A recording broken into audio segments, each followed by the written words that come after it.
बिस्मिल्लाहिर्रहमानिर्रहीम, अस्सलाम वालेकुम मोअज़्ज़िज़ नाज़रीन करामी। UMT TV के साथ मुझे मोहम्मद अरहम नईम कहते हैं और खुशामदीद कहता हूँ आपको एक और मज़ीद पॉडकास्ट के अंदर। नाज़रीन करामी, Ramzan is just around the corner and I was receiving a great amount of messages on my social media platforms कि भाई हम डायबिटिक हैं, हमें क्या चीज़ें खानी चाहिए, इस टॉपिक के ऊपर कोई पॉडकास्ट करें। तो मैंने आज फिर वक्त निकाल के एक बड़ी नामवर पर्सनालिटी को तंग किया है कि आप मेरे स्टूडियो आएँ और आकर मेरे साथ इस टॉपिक के ऊपर बातचीत करें, because my audience need that भाई कि उनको रमज़ान से पहले एक अच्छा डाइट प्लान चाहिए, उनको जानना है कि हमें क्या खाना है। अगर हमें डायबिटीज़ है, हम प्री डायबिटिक हैं या एक्सट्रीम डायबिटिक हो गए हैं। मेरे साथ डॉक्टर शाहिद नदीम साहब मौजूद हैं। अब शाहिद नदीम साहब की स्पेशलिटी बेसिकली डायबिटीज़ के अंदर है, डायबिटोलॉजिस्ट हैं बेसिकली। लेकिन मज़ेदार की बात यह है कि he is basically a social media influencer as well. माशाल्लाह 4.3 मिलियन से ज़्यादा फॉलोअर्स हैं सर के around all the social media platforms. तो मतलब कि एक ऐसी हस्ती को आज मैंने इन्वाइट किया है जिनको आप इस पॉडकास्ट से पहले सुनते रहे होंगे गाहे बगाहे। मेरे कुछ बड़े इंपॉर्टेंट सवाल होने वाले हैं, कुछ ज़बरदस्त किस्म के सवालात करेंगे, कुछ जानने की कोशिश करेंगे कि भाई ये जो डायबिटीज़ है दर हकीकत ये होती क्यों है आपको। बाज़ लोग कहते हैं ना मैं भी बैठे बिठाए होगी, तो बैठे बिठाई नहीं होती है। डॉक्टर साहब की तरफ चलते हैं। सर अस्सलाम वालेकुम, कैसे हैं आप? वालेकुम सलाम, मैं बिल्कुल ठीक ठाक। सर सबसे पहले तो जज़ाकल्लाह खैर, आपने वक्त निकाला और हमने आपको तकलीफ़ दी है अपनी ऑडियंस के लिए कि आप आएँ हमारे साथ आकर बात करें। जज़ाकल्लाह खैर। डॉक्टर साहब बाकायदा टॉपिक के ऊपर आने से पहले मैं ज़रा थोड़ा सा गैर रवायती चलता हूँ स्टार्टिंग के ना तो like before starting the topic which is diabetes, मैं मेनली एक चीज़ जानना चाहूँगा। डायबिटीज़ का इलाज करते हैं आप और लोगों को अब इलाज नहीं है डायबिटीज़ का, बेसिकली हम उसको रोक सकते हैं, राइट, कि भाई बढ़े ना। कभी कोई फैमिली मेम्बर या बजाते खुद या फैमिली के अंदर कोई बहुत क्लोजेस्ट आदमी जो सेम इशू से गुजरा हो, लाइक डायबिटीज़ से गुजरा हो, और ज़ाहिर सी बात है जब अपने फैमिली मेम्बर्स के अंदर आप इस तरह की कोई चीज़ नोटिस करते हैं तो वो एक चेंज एक्सपीरियंस है as compare to the other people. तो अपनी फैमिली के अंदर कोई ऐसा केस कभी सामने आया? देखिए, इमीडिएट फैमिली में तो नहीं, कि इमीडिएट फैमिली जैसे पेरेंट्स हैं अल्हम्दुलिल्लाह अल्लाह का शुक्र नॉन डायबिटिक है। मदर की डेथ मेरी 2015 में हो चुकी थी, और लेकिन फादर मेरे हयात हैं माशाल्लाह माशाल्लाह। कोई ऐसी क्रॉनिक प्रॉब्लम नहीं है। थोड़ा जॉइंट का इशू होता है, ज़ाहिर है वो 70 के होने वाले हैं और ज़ाहिर जॉइंट इशू के साथ, लेकिन कोई ऐसी प्रॉब्लम इमीडिएट फैमिली में नहीं है, बहन भाई में ही हो। ठीक है। लेकिन ये है कि जैसे कज़न्स हैं या जो है खाला साइड पे, उनमें कुछ ऐसे अजीज़ थे जो कि कुछ अर्से पहले डायबिटिक हुए थे।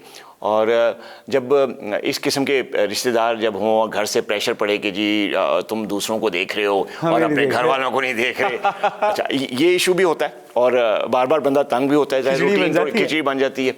फिर जब आप जो है ना, जब ऐसे रिश्तेदारों को, रिलेटिव को जब मैनेज करते हैं, ठीक है, तो वो एक समझिए एक हम तो पेशेंट के साथ बड़े स्ट्रेट होके ना इनको प्रिस्क्रिप्शन दी जी मेडिकेशन लेनी है, लेकिन जब रिश्तेदार इन्वॉल्व होते हैं तो एक थोड़ा सा लाड प्यार आ जाता है। समझे, आपको इलाज भी करना है और आपको थोड़ा सा लाड प्यार भी करना है, तो ये चीज़ थोड़ी सी मुश्किल होती है और बाज़ औक़ात थोड़ा सा टाइम कंज्यूमिंग भी होती है, बाज़ औक़ात बातें भी सुननी पड़ती हैं। तो ये चीज़ तो होती है डेफिनेटली, और देखा गया रिश्तेदारों में मेरे साथ। है ना, ज़िंदगी के साथ चलना पड़ता है। डॉक्टर साहब डायबिटीज़ एक ऐसा प्रॉब्लम है जो कि मैंने एक फोरम पढ़ा, एक आर्टिकल पढ़ा। According to that, out of every 5 people or 4 people in Pakistan specifically, 2 to 3 people are suffering from diabetes. Either they are not aware of it कि हमें डायबिटीज़ है, या they are aware of it, इलाज कराते नहीं कराते वो अलग बात है। लेकिन बहुत बड़ी तादाद लोगों की ऐसी है जिनको पता ही नहीं है कि हमें डायबिटीज़ हो चुकी है। फ्रीक्वेंट यूरिनेशन हो रही है आपको, या दीगर बॉडी के अंदर चेंजेस आ रहे हैं, लेकिन आपने टेस्ट वगैरह नहीं करवाया। बाद में जब आपको लगा कि भाई मैं एक्सट्रीम मसाइल से दो चार हूँ, फिर आपने जाकर एक मेडिकल टेस्ट लिया, आपको पता लगा भाई मेरे को तो डायबिटीज़ है, और ये डायबिटीज़ अब की नहीं है, डायबिटीज़ बहुत पहले से है। तो डॉक्टर साहब, डायबिटीज़ को सबसे पहला जो मेरा आपसे क्वेश्चन है वो ये है कि डायबिटीज़ आम होने की वजूहात के अंदर से कुछ वजूहात मुझे बताएं कि व्हाट्स द रीज़न। हम पहले भी देखते थे डायबिटीज़ इतनी ज़्यादा कॉमन नहीं थी, अब बहुत ज़्यादा हो गई है। What's the reason behind that? अच्छा देखिए, आपके 2 पार्ट्स हैं क्वेश्चन जो आपने किया ना। पहला तो ये था कि जी बहुत तेज़ी से कोई ऐसा इसमें शक नहीं है कि जी, और किसी को भी कोई ऐसी वो नहीं, रिसर्च नहीं जो ये कह सके जी डायबिटीज़ तो यहाँ है ही नहीं। वेरी मच ग्रोइंग प्रॉब्लम, बहुत तेज़ी से बढ़ रही, खासतौर पे पाकिस्तान, इंडो पाक सब कॉन्टिनेंट, इंडिया, यहाँ पे बहुत तेज़ी से इसमें इजाफा हो रहा है। अब मेरा एक्सपीरियंस अगर आप पूछें तो आपने 5 में से 2 की जो रिसर्च है वो आई हुई है, लेकिन मेरा ख्याल है कि फिगर्स इससे भी ज़्यादा वर्स हो रहे हैं, ठीक है, बहुत ज़्यादा तेज़ी से डायबिटीज़ हो रही है। अच्छा, वजह उसकी क्या है? वजह उसकी ये है कि एक तो स्क्रीनिंग नहीं हो रही ना, तो पता ही नहीं है, तो चीज़ें वो डॉक्यूमेंट नहीं हो रही। exactly, आप स्क्रीन नहीं करवाएंगे, आपको टेस्ट नहीं करवाएंगे, कैसे पता चले यहाँ पे? और दूसरा जो आपका पार्ट है ना क्वेश्चन कि जी ये जो आपका कुछ पेशेंट्स को तो जो है ना पता चल जाता है यूरिनेशन हो रही है, पेशाब बहुत ज़्यादा आ रहा है, रातों को उठ के यूरिन कर रहे हैं, पाँव में जलन इतनी शदीद हो रही है कि लेटा ही नहीं जा रहा बेड पे, और जब डायबिटीज़ होती है तो ये चीज़ बड़ा करती है। वॉक करना तो दूर की बात है, ज़रा सा उठ के वाशरूम तक जाते हैं, ऑफिस तक जाते हैं, थक जाते हैं, बैठ जाते हैं, हिम्मत ही नहीं होती कि काम करें। तो ये चीज़ें होती हैं, इसमें सिम्टम्स हैं। लेकिन सबसे जो इम्पॉर्टेंट बात जो मैं आपके हवाले से लोगों से कहना चाहूँगा कि कुछ केसेस में, खासतौर पे टाइप 1 में तो ये सिम्टम्स आ जाते हैं, बहुत तेज़ी सिम्टम्स आते हैं, वेट लॉस। लेकिन जो टाइप 2 की डायबिटीज़ ना, उसमें बाज़, और प्री डायबिटीज़ में, उसमें अक्सर देखा गया है 80-85% केसेस में कि सिम्टम्स ही नहीं होते। मतलब कोई यूरिनेशन बहुत सेट जा रहा है सब कुछ, कोई यूरिनेशन नहीं आ रही, कोई वेट लॉस नहीं हो रहा, बल्कि वेट ज़्यादा हो ही जा रहा है, और क्रेविंग्स हो रही हैं, बंदा खा पी रहा है और उसको कोई पेन नहीं है, कुछ कोई सिम्टम नहीं है। यहाँ पे खराब एक्चुअली इंसान समझता है कि जी मैं बिल्कुल फिट जा रहा हूँ, मुझे कुछ है ही नहीं, मैं तो बिल्कुल तंदुरुस्त हूँ। लेकिन कभी कोई मेडिकल करवाने चले गए, कोई जॉब रिलेटेड कोई मेडिकल हो गया, या कुछ अब्रॉड जा रहे हैं, टेस्ट हो गया, एक्सीडेंटली पता चला, या तुक्के से बम फूटता है इंसान। घर में ग्लूकोमीटर है, मदर को भी है, फादर को भी है, ग्लूकोमीटर से मदर का चेक करें, साथ अपना भी कर लिया, वो पता चला इतनी ज़्यादा हाई, तो एक्सीडेंटली फाइंडिंग हुई, ठीक है ना। अब जो प्री डायबिटिक होते हैं ना, वो बहुत ज़्यादा केसेस बढ़ रहे हैं। प्री डायबिटीज़ में तो सिम्टम्स ही नहीं, ठीक है ना, उसमें एक्सीडेंटली आपको पता चलो हो मेरा तो फास्टिंग बढ़ गया, तो मेरा HbA1c बढ़ गया। तो ये चीज़ जो है ना बहुत ज़्यादा अलार्मिंग है, क्योंकि अच्छा जब अनअवेयर हैं, नई डायग्नोसिस, तो शुगर लेवल तो हाई जा रहे हैं, बीमारी तो अंदर मौजूद है ना, पता नहीं चले, डायग्नोज नहीं हो, तो वो एक अलग इशू है। जब चल रही है तो एग्जैक्टली वो अपना काम कर रही है, वो अपना काम कर रही है, सेलुलर लेवल पे भी चेंजेस लेके आ रही है, ऑर्गन्स को भी डैमेज कर रही है, और कुछ अरसे बाद फिर कॉम्प्लिकेशंस आना शुरू हुई। कॉम्प्लिकेशंस आना शुरू होती हैं तो किडनी भी प्रॉब्लम करेगी, आपका हार्ट भी प्रॉब्लम करेगा, आपका ब्लड प्रेशर भी हाई होगा, आपके पाँव में जो है वो न्यूरोपैथिक चेंजेस आ जाएंगी, जिसमें सुनपन है, जलन है। जब ये सारी चीज़ें आती हैं तो फिर वो डॉक्टर्स की तरफ भागते हैं।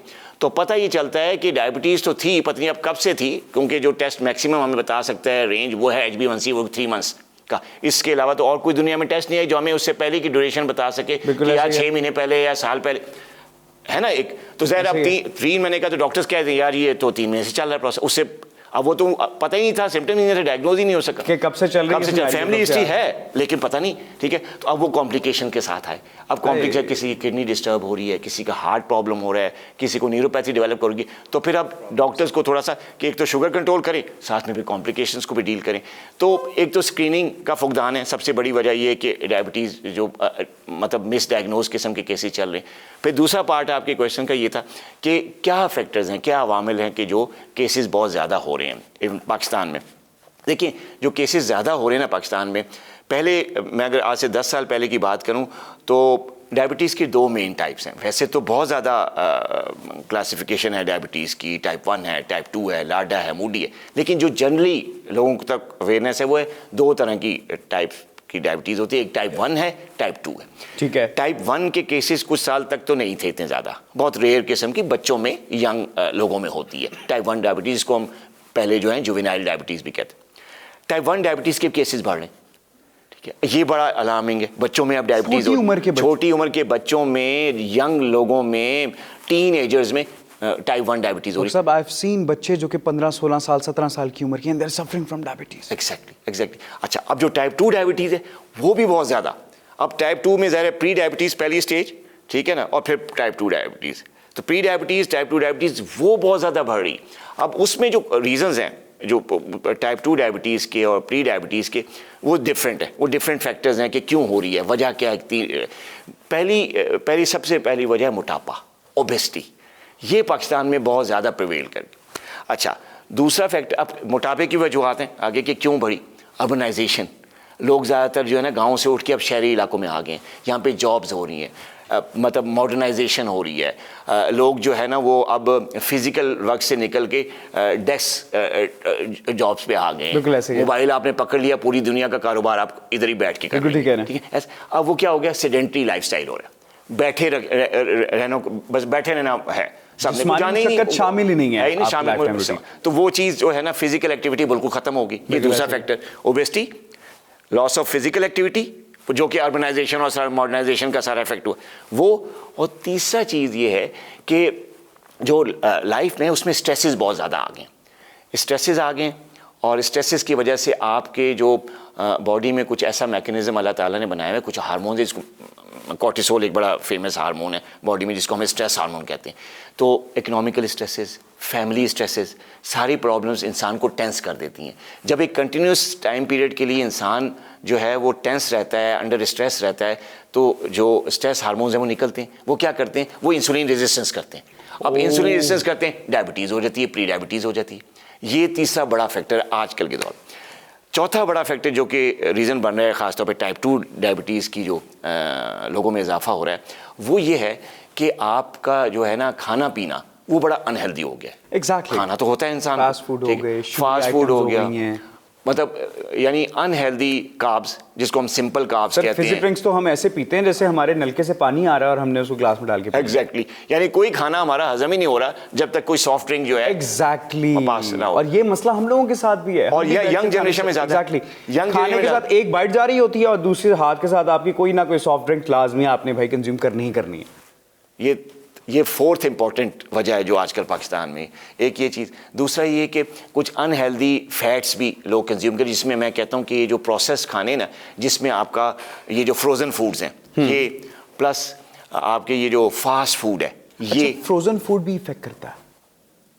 अच्छा, और ये फास्ट फूड प्रोसेस किया होता है ना, उसको फ्रीज किया होता है, उसमें कुछ प्रिजर्वेटिव्स ऐड होते हैं, कुछ केमिकल्स होते हैं, वो चीज़ प्लस आपके जो ये फास्ट फूड है जिसमें फ्राइज़ होती हैं, ठीक है ना, आप बहुत ज़्यादा डीप फ्राई करते हैं किसी भी खाने को, फिर आप ये चीज़ें, फास्ट फूड का रुझान तो आपको पता बहुत, मतलब इतनी ज़्यादा खाने की जो है ना वो दुकानें और होटल्स खुल रहे हैं आजकल, कोई और बिजनेस इतनी ज़्यादा नहीं वो खाने पीने का बहुत। आप मार्केट में अगर 2 महीने बाद जाएं तो वहाँ आपको 2 नए रेस्टोरेंट्स खुले मिलेंगे और फास्ट फूड्स खुले मिलेंगे। ऐसे ही ना, कोई और दूसरी तो कोई शॉप आपको नहीं मिलेगी या 2 महीने में कोई नई कोई IT की टेक्नोलॉजी की कोई जॉब निकल रही है, कोई बिजनेस हो रहा है, क्या निकलेगा, रेस्टोरेंट्स खुल रहे हैं। डॉक्टर साहब, और हम जा भी रहे हैं। यहाँ पे मेरा एक इंपॉर्टेंट सवाल है आपसे, खाने की फील्ड से रिलेटेड। हम अपने खाने के मुतालिक कंसर्न नहीं है आजकल के दौर के अंदर, जिस तरह शायद हम देखते हैं ना, अपने वालिदैन को देखते हैं वो पले में देसी खुराकों के, और आजकल के दौर के अंदर इन चीज़ों का फुकदान है। लस्सी हम पीते नहीं हैं घर की बनी हुई, रमज़ान की अगर मैं बात करूँ तो, और ना यार ये क्या रख दिया मेरे आगे, ठीक है। हम देसी आइटम्स खाते नहीं हैं, हमें फास्ट फूड अट्रैक्ट करता है।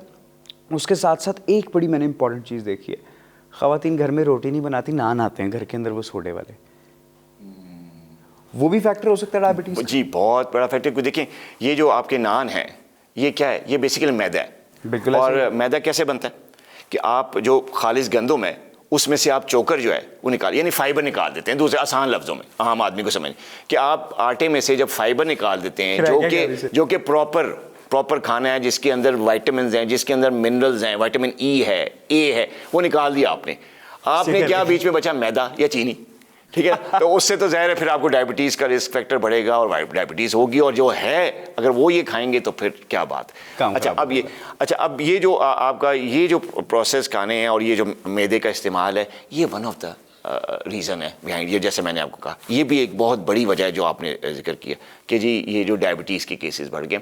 और मैं अक्सर लोगों कहता हूँ कि आप अब आप थोड़ा सा पीछे जाएँ अपने खाने में, ठीक है, आप टेक्नोलॉजी में, अपनी पढ़ाई में, अपनी स्टडीज़ में, अपनी रिसर्चेज में मॉडर्न हाइट पे जाएं, मॉडर्न टेक्नोलॉजी पे जाएं, लेकिन अपनी खुराक पे, अपनी हेल्थ पे, फिजिकल एक्टिविटी पे पीछे जाएं। जो आपके ग्रैंड पेरेंट्स, जो आपके दादा दादी, नाना नानी जो जिस तरीके से जीते थे, या पर दादा पर नाना जीते थे, आप उस लाइफस्टाइल पे आप पीछे वालों को फॉलो करें, और ये जो है अपनी पढ़ाई में और अपनी जॉब में, अपने कैरियर में आगे वालों को फॉलो करें। तो ये चीज़ जो है ना, ये चीज़ आपको एक हेल्दी लाइफस्टाइल और तरक्की पे लेके जा सकती है। अदरवाइज अगर कॉम्प्लिकेशंस देखें, अदरवाइज फिर डिजीज़ बर्डन इतना बढ़ जाएगा आइंदा आने वाले दिनों में कि बस खुदा ही बचाए। डॉक्टर साहब, डायबिटीज़ ने पाकिस्तान का आवे का आवा बिगाड़ दिया। डायबिटीज़ जब होती है इंसान को तो अमूमन मैंने कुछ केसेस ऐसे देखे, कुछ नहीं काफ़ी ज़्यादा, इसको साइलेंट किलर भी कहते हैं कुछ ज़बानों के अंदर। और अगर डायबिटीज़ आपको एक्सट्रीम लेवल की हो गई है तो इवेंचुअली वो तो आपके जॉइंट्स के ऊपर या तो असर करेगी। आई हैव सीन पीपल जिनके हाथ पैर सर काट दिए गए हैं बिकॉज ऑफ शुगर, या फिर वो किडनीज़ पर पड़ जाती है। और आपको पता है इंसान एक बार किडनीज़ के ऊपर पड़ने से डायलिसिस के ऊपर आ जाए तो उम्मीदें वैसे ही घर वालों की हो जाती हैं कि यार हुण चलिया तो हुण चलिया। अब अस्तगफिरुल्लाह करके मैं ये वाली बात करूँ, but that is the dam reality. इस तरह होता है कि जब आप लोग डायबिटीज़ से सफ़र करते हैं और वो डायबिटीज़ इवेंचुअली आपकी किडनीज़ के ऊपर आती है ना, तो उम्मीदें काफ़ी हद तक कम हो जाती हैं। डॉक्टर साहब, डायबिटीज़ हो गई है अब एक बंदे को, अब उसको पता है कि अगर मैंने इसको क्योर नहीं किया तो इवेंचुअली ये मेरी बॉडी के ऑर्गन्स को नुकसान पहुंचाना स्टार्ट कर देगी।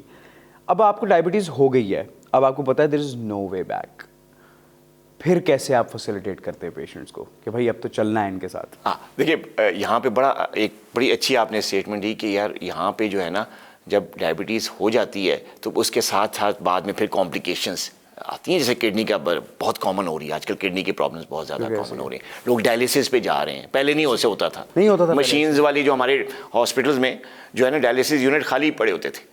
लेकिन अब जगह नहीं मिल रही। आपकी लिस्ट जो है ना वो पूरी 2 वीक्स पे और 3 वीक्स पे और महीने तक आपको डायलिसिस का टाइम वो अच्छा, अब ये चीज़ जो है ना, ये डायबिटीज़ की जो कॉम्प्लिकेशंस है कि क्यों कॉमनली हो रही, वजह उसकी ये है कि आप जो है ना क्योर नहीं, मतलब आप मैनेजमेंट सही नहीं कर रहे, ठीक है। और उसमें से बड़ी वजह मैं आपको बताऊं जो मेरा आजकल बड़ा एक्सपीरियंस हो रहा है कि नॉन टेक्निकल अनप्रोफेशनल लोग और अनप्रोफेशनल अप्रोचेस, ठीक है, मिथ्स, गलत फहमियाँ, ये सारी हमारी सोसाइटी में, हम कहने के तो हम बहुत डेवलप हो रहे हैं हर चीज़ में, वक्त आगे जा रहा है, AIs और ये वो बातें हो रही हैं आपकी यूनिवर्सिटी में साथ, लेकिन जो डायबिटीज़ के है ना उसमें जो चीज़ें हैं ना, मैं ये देख के बड़ा हैरान होता हूँ कि लोग जो है ना वो अनप्रोफेशनल अप्रोचेज़ कि जी ये खा लो तो ये ना खाओ तो आपकी क्योर हो जाएगी और गायब हो जाएगी डायबिटीज। आगे जा रहे हैं और हिकमत के मामले में हम पीछे जा रहे हैं, सेहत के मामले में पीछे जा रहे हैं और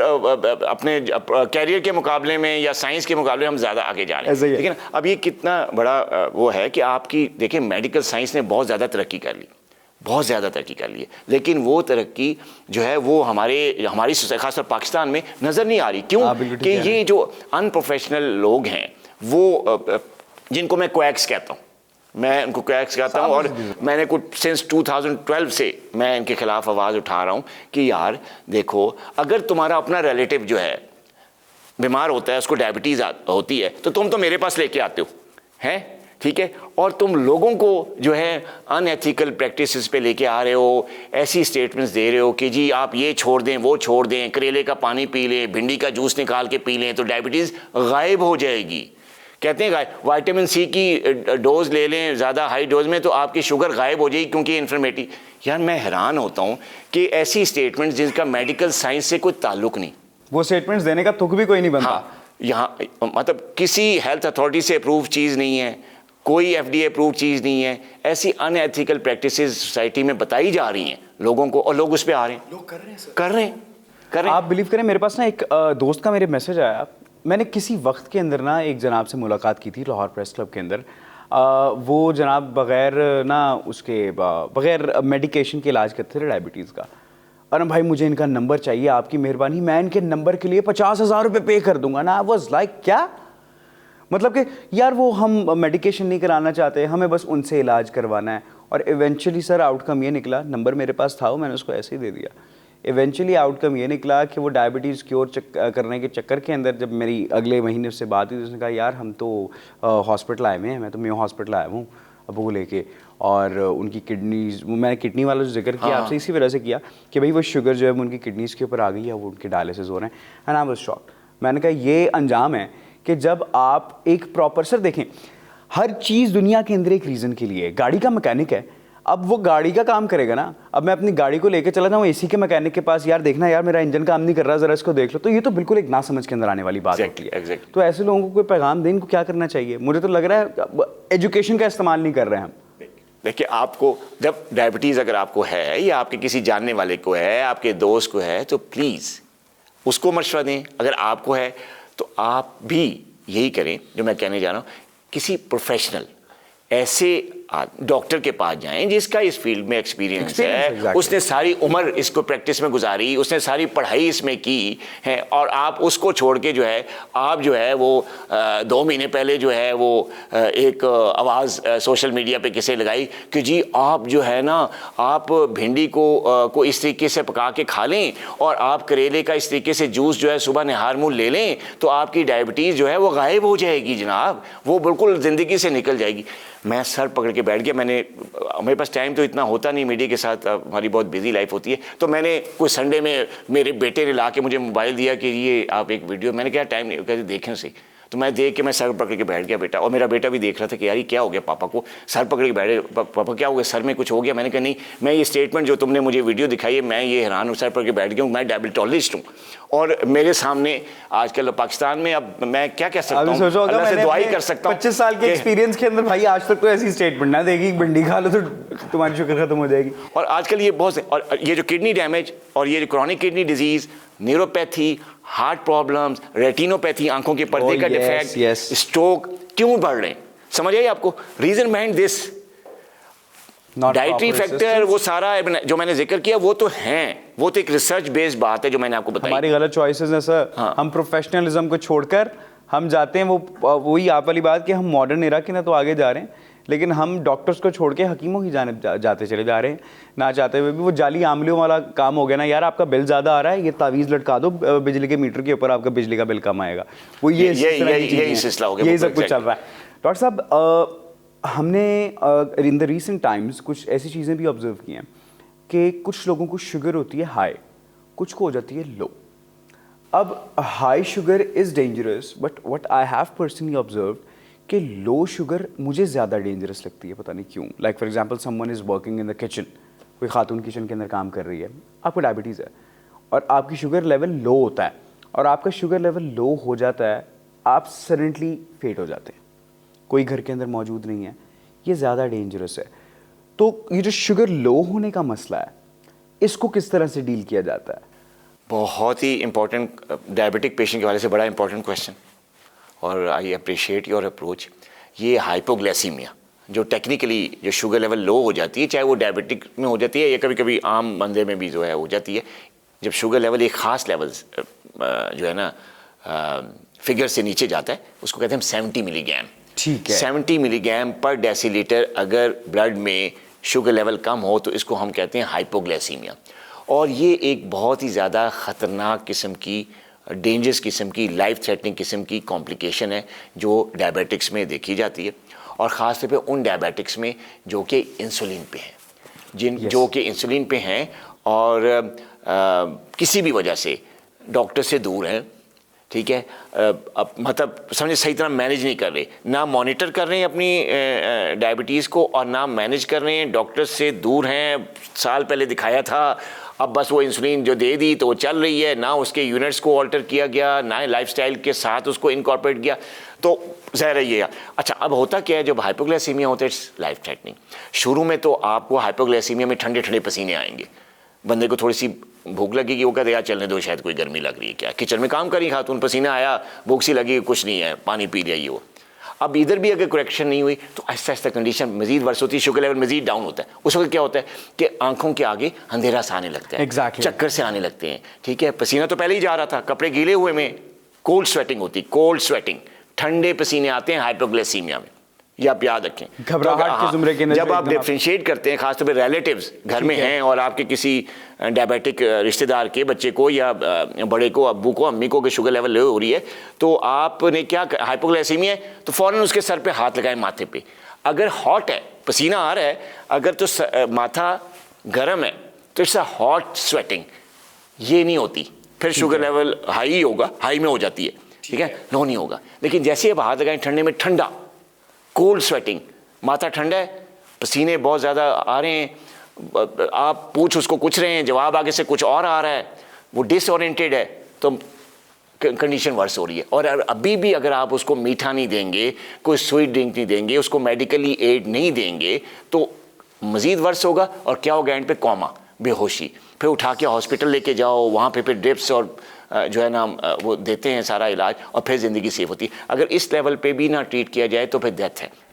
तो ये बड़ी लाइफ थ्रेटनिंग किस्म की कॉम्प्लिकेशन है। और आपने अच्छा क्वेश्चन किया कि लोगों को इस बारे में पता होना चाहिए कि अगर डायबिटिक हैं आप और आपको अगर स्वेटिंग हो रही है, आपका भूख लग रही है, आपको चक्कर से आ रहे हैं, तो क्या करना है। ग्लूकोमीटर घर में आपके पास होता ही है, आप चेक कर लें, ठीक है। नहीं चेक कर ले, नहीं है कोई डिवाइस नहीं है कि ऐसी जगह पे हैं आप, नहीं है, पॉसिबल नहीं हो सकता, या ऐसी एनवायरनमेंट है, तो कोई थोड़ा सा कुछ खा लें, कोई मीठा ले लें। अगर आप वेट करेंगे कि यार ये तो गर्मी से हो रहा है, या ये कोई मेरा बीपी लो हो रहा है, या मेरा कोई और वजह है, कोई वेट के चक्कर में हाँ, तो वो फिर आपका ये कंडीशन मरीज वर्स हो जाएगी और ये लाइफ थ्रेटनिंग है, आप बेहोशी की तरफ जा सकते हैं। ठीक कह रहे हैं सर। इस सवाल को करने का मेन रीज़न मेरा ये था कि मेजॉरिटी लोगों को जो डायबिटीज़ से या तो अभी तक उनका आमना सामना नहीं हुआ या हो रहा है, they are suffering from the type of diabetes जिसके अंदर शुगर हाई होती है।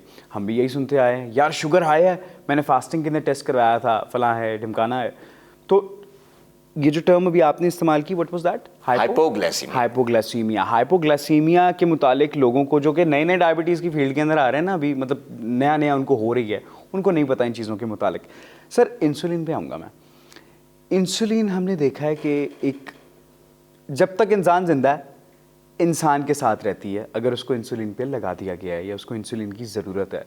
और मैंने देखा है लोगों को लाइक इट्स एन इंजेक्शन जो कि आपको अपनी बॉडी के अंदर उसको इंजेक्ट करना पड़ता है। सर इंसुलिन वाली नौबत कब आती है?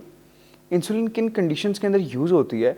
और आया कि आगे चल के अगर आप इंसुलिन लगा भी रहे हैं तो ऐसे कुछ चांसेस होते हैं कि शायद आपकी जान छूट जाए इंसुलिन से, या नहीं आपको चलना ही है बस अब इसके साथ? जी, अब ये बड़ा इंपॉर्टेंट आपने क्वेश्चन किया, और इसी क्वेश्चन को लेके ये जो मैंने कहा था ना, अनप्रोफेशनल लोग और हकीम और क्वैक्स, वो इसी अप्रोच को जो है ना, इसी चीज़ को, इंसुलिन को, जी हम आपकी इंसुलिन ख़त्म करा देंगे और हम डायबिटीज़ को बिल्कुल रिवर्स कर लेंगे और आप गायब कर देंगे बीमारी को आपकी ज़िंदगी से।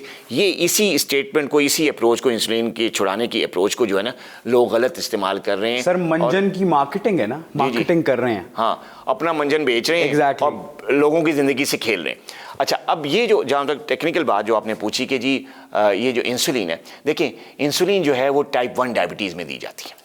ठीक है। टाइप 1 डायबिटिक्स, मैंने बताया ना कि शुगर की 2 किस्में जो कॉमन टाइप्स हैं, उसमें एक टाइप 2 होती है, टाइप 1। टाइप 1 डायबिटीज़ का इलाज इंसुलिन है, क्योंकि जो इंसुलिन बनाने वाले जो बीटा सेल्स हैं, जो कि आपके पैनक्रियास का पार्ट होते हैं, वो डेड हो चुके होते हैं, वो बिल्कुल डिसफंक्शन हो चुके होते हैं। अब वो और दोबारा जन्म नहीं ले सकते फॉर लाइफ टाइम, ठीक है। तो उसका इलाज होता है इंसुलिन। हाँ, अब नई रिसर्चेज आ रही हैं, नई, क्योंकि ज़ाहिर मेडिकल साइंस में भी नई डेवलपमेंट तरक्की हो रही है, तो पैनक्रियाज का ट्रांसप्लांट और आर्टिफिशियल कुछ ऐसी डिवाइसेस आ गई हैं जो कि बॉडी में इम्प्लांट करके और शुगर को अकॉर्डिंग टू मॉनिटरिंग जो है वो शुगर इंसुलिन रिलीज़ कर रही है। लेकिन अभी तक वो चल रहा है, रिसर्च वाला सिस्टम चल रहा है। जब टाइप 1 होगी तो इंसुलिन उसका हल है। अच्छा, अब दूसरी चीज़ है कि टाइप 2 डायबिटीज़ है, उनमें भी बहुत कम लोगों में, ओनली तकरीबन 5-6 या 7% लोगों में इंसुलिन दी जाती है। वो भी उन लोगों में जिनमें कोई कॉम्प्लिकेशन हो गई, ठीक है, सर्जरी करवानी पड़ेगी। टाइप 2 डायबिटिक्स हैं, ओरल मेडिकेशन में सर्जरी करवानी पड़ेगी, इंसुलिन पे ले आए, बाद में ख़त्म कर दिया। गैस्टेशनल डायबिटीज़, ख़वातीन में जो होती है हमल के दौरान डायबिटीज़, उसमें हमल के दौरान इंसुलिन देते हैं, कोई और मेडिकेशन नहीं देते। तो इंसुलिन दी, जैसे ही डिलीवरी हुई, बर्थ हुआ, और साथ में हमने इंसुलिन बंद कर दी, फिर ओरल मेडिकेशन पे आ गई। तो इंसुलिन कुछ टाइप 2 पेशेंट्स को भी दी जाती है, गैस्टेशनल डायबिटीज़ में टाइप 2 को भी दी जाती है, लेकिन हर एक को नहीं। मेरी एक बड़ी फेमस स्टेटमेंट है मीडिया पे, शायद आपने सुनी भी हो, कि जो टाइप 2 डायबिटीज़ में इंसुलिन का इस्तेमाल मेडिकल गुनाह है। ये मेरी स्टेटमेंट है बड़ी फेमस, कि टाइप 2 डायबिटीज़ में इंसुलिन देना मेडिकली गुनाह है। क्यों? कि इंसुलिन की ज़रूरत नहीं होती, आपकी बॉडी में बड़ी एनफ इंसुलिन बन रही होती है, लेकिन वो असर नहीं कर रही होती। सेंसिटाइजेशन का इशू होता है, इंसुलिन रेजिस्टेंस होती है, उतनी उस क्वालिटी की नहीं निकल रही होती कि जिस क्वालिटी का जो है वो इंसुलिन जो है वो चाहिए होती है, या उस क्वांटिटी में नहीं निकली जिसमें चाहिए होता है। तो उस मुख्तलिफ डिज़ीज़ की स्टेजेस होती हैं, तो उसमें जो है फिर हम लाइफस्टाइल से, डाइट से और ऐसी मेडिकेशन से जो इंडिविजुअलाइज किस्म की होती हैं तो वो दी जाती हैं। और मेरी इसी स्टेटमेंट के साथ मेरा ये दावा है, और मेरा शुगर कंट्रोल प्रोग्राम भी चल रहा है पाकिस्तान में, जो मैंने कुछ साल पहले स्टार्ट किया था और बड़े लोगों को इससे फ़ायदा हो भी रहा है, हुआ भी है। और उसमें यह है कि वो it's a combination of 3 things, यानी डायबिटीज़ मैनेजमेंट, ख़ास तौर पे टाइप 2 डायबिटीज़ की मैनेजमेंट और टाइप 1 की मैनेजमेंट, या गैस्ट्रेशन, कोई किसी भी टाइप की diabetes, it's a basically combination of 3 things. Number 1, proper dose में प्रॉपर टाइम पे प्रॉपर मेडिकेशन लेना। यहाँ पे एक और बात होगी जो मैं आपसे कहूँगा कि हर मेडिकेशन हर एक के लिए नहीं होती, एक मेडिकेशन हर एक के लिए होती है। ये बड़ा आजकल हुआ है कि यार ये गोली मुझे तो मैंने खाई थी तो मुझे मेरी शुगर कंट्रोल होगी थी, तुम भी ले लो। फुप्पो ले रही हैं, चाची को भी दे दो। चाची को, हाँ, ये चीज़ तो ये चीज़ नहीं है, क्योंकि हर एक का जो है ना वो बॉडी डिफरेंट है, हमारी बॉडी के मतलब अंदाज डिफरेंट है, जाहिर सी बात है। देखिए अल्लाह ताला ने कितने अरबों इंसान बनाए, ठीक है ना, आप पहचान सकते हैं ना मुझे, बिल्कुल ऐसे एक जैसी शक्ल तो नहीं बनाई, हर इंसान हर एक डिफरेंट है, मुख्तलिफ है पहचान मुझसे, कितनी बड़ी कुदरत अल्लाह की, ठीक है ना। हम नहीं पहचान सकते कि चाइनीज़ की अलग शक्लें दी हुई हैं, मंगोलियन से अलग हैं, अमेरिकन से अलग हैं, पाकिस्तानी अलग हैं, इवन इंडियन से अलग हैं, तो डिफरेंट है ना। ठीक, इसी तरह हमारे अंदर के ऑर्गन्स तो ठीक है, फिजियोलॉजी बिल्कुल सेम है, एनाटॉमी बिल्कुल सेम है, हार्ट है, हार्ट सबका है क्या, ठीक है, लेकिन मेडिसिन के असरात, फूड के असरात, खाना कैसे जाके असर कर रहा है, वो क्या कर रहा है, कैसे हजम हो रहा है, ठीक है, मेडिकेशन अंदर जाके किस डोज में क्या कर रही है, कौन सी मेडिकेशन कौन से साइड इफेक्ट कर रही है, कौन से आप टॉलरेट कर पा रहे हैं, कौन, ये डिफरेंट है, पर्सन टू पर्सन वेरी करते हैं। और इसका फैसला एक आपका मॉलेज माहिर डॉक्टर ही कर सकता है। ये नहीं कि आप जो है लल्लू पंजू क्वैक के पास जाके कहीं जी मुझे वो कहेगा यार ये लो, ये सबको लो, ये फक्की लो और ये सब कुछ बंद करो, और सबको वो एक ही लाठी से कहते हैं ना, वो हाँकना, वो एक ही लाठी से हाँके जा रहा है। डॉक्टर साहब, एक बड़ा इंपॉर्टेंट सवाल आया मेरे जहन में ना, जी। आपने अभी जब बात की ना आप प्रेगनेंसी वाले टॉपिक के ऊपर गए। अब ये सवाल मैं काफ़ी टाइम से पूछना चाह रहा था, बिकॉज मेरी अपनी फैमिली के अंदर एक ऐसा केस हुआ, ड्यूरिंग प्रेगनेंसी डायबिटीज़ हो जाती है। अब question has 2 parts. The first one is कि अगर ड्यूरिंग प्रेगनेंसी आपको डायबिटीज़ हो गई है, इज़ इट टेम्परेरी, आगे जाके ख़त्म होने के चांसेस होते हैं या हो जाती है? दूसरी चीज़ ये, कितने चांसेस होते हैं कि अगर आप ड्यूरिंग प्रेगनेंसी डायबिटीज़ का शिकार हो गए हैं तो जो आने वाली ऑफस्प्रिंग होगी उसके अंदर भी डायबिटीज़ होगी, और अगर आपको बाय बर्थ डायबिटीज़ है तो मेरा ख्याल है फिर तो आपकी सारी ज़िंदगी दवाई के सहारे गुजरनी है। तो ये एक छोटा सा एक माहौल बना हुआ है, इसको ज़रा आप एड्रेस करना है। जी, ये जो प्रेगनेंसी में डायबिटीज़ होती है इसको हम कहते हैं गेस्टेशनल डायबिटीज़, ठीक है, गेस्टेशनल डायबिटीज़। और गेस्टेशनल डायबिटीज़ ऐसी one of the type of diabetes है जो कि 100% रिवर्स हो जाती है, क्योर हो जाती है। बस ड्यूरिंग आप प्रेगनेंसी हुई और आप जैसे ही प्रेगनेंसी ओवर हुई आपके शुगर लेवल नॉर्मल हो गए। और ये होती क्यों है? ये क्योंकि जब ख़वातीन प्रेग्नेंट होती हैं तो डिफरेंट किस्म के हार्मोनल लेवल्स जो हैं वो इम्बैलेंस हो जाते हैं। हार्मोन्स के लेवल्स डिफरेंट जो हैं, जो रिप्रोडक्टिव हार्मोन्स होते हैं उनके बैलेंस जो है वो चेंज होते हैं, उनकी वजह से इंसुलिन रेजिस्टेंस होती है, और इंसुलिन रेजिस्टेंस की वजह से जो है प्रेगनेंसी में डायबिटीज़ हो जाती है। ठीक है, जैसे ही प्रेगनेंसी ओवर हुई वो हार्मोन्स अपने नॉर्मल लेवल पे आ गए, इंसुलिन रेजिस्टेंस ख़त्म हो गई, शुगर ख़त्म। लेकिन एक बात, जिन खवातीन को गेस्टेशनल डायबिटीज़ होती है तो उसकी कुछ रीज़न भी होती हैं, सारों को तो नहीं होती, ठीक है ना। उसकी भी रीज़न है कि फैमिली हिस्ट्री गेस्टेशनल डायबिटीज़ की चल रही है, या ओबेसिटी फैमिली में है, या इनको ओबेसिटी है, लेट मैरिजेस, लेट एज, मतलब थोड़ा सा एज ज़्यादा होगी, मिडिल एज में जाके शादी की तो थोड़ा सा लेट एज में प्रेगनेंसी होगी, ये फैक्टर्स भी हैं जो गेस्टेशनल डायबिटीज़ करते हैं। इसके अलावा आपकी फैमिली में अगर है कि जी मदर को भी है, फादर को भी है, तो बेटी को हो सकता है गेस्टेशनल डायबिटीज़ हो रही, ठीक है। तो ये सारे फैक्टर्स हैं जो कि कॉज कर सकते हैं, इससे रिस्क और ख़तरा बढ़ जाता है। लेकिन जब प्रेगनेंसी ओवर होगी नॉर्मल शुगर लेवल हो जाती है। हाँ, एक बात है कि प्रेगनेंसी ओवर होने के बाद ये खातून जिसको गेस्टेशनल डायबिटीज़ अभी हुई है, जैसे आपने जिक्र किया आपकी फैमिली में, तो इनको ख़तरा है, रिस्क इनका बढ़ जाता है। एक नॉर्मल खातून जिसको, हाँ, एक नॉर्मल खातून जिसने हमल हुआ, बर्थ हुई और सब ठीक हो गया, जिसको गेस्टेशनल डायबिटीज़ नहीं थी, उसके मुकाबले में ऐसी खातून जिसको गेस्टेशनल डायबिटीज़ हुई, बर्थ हुई, उसको तकरीबन जो है वो 10% या 15% ज़्यादा रिस्क है कि उसको आगे जाके आइंदा आने वाले फ्यूचर में आगे जाके टाइप 2 डायबिटीज़ हो जाएगी। ये रिस्क है। ठीक है।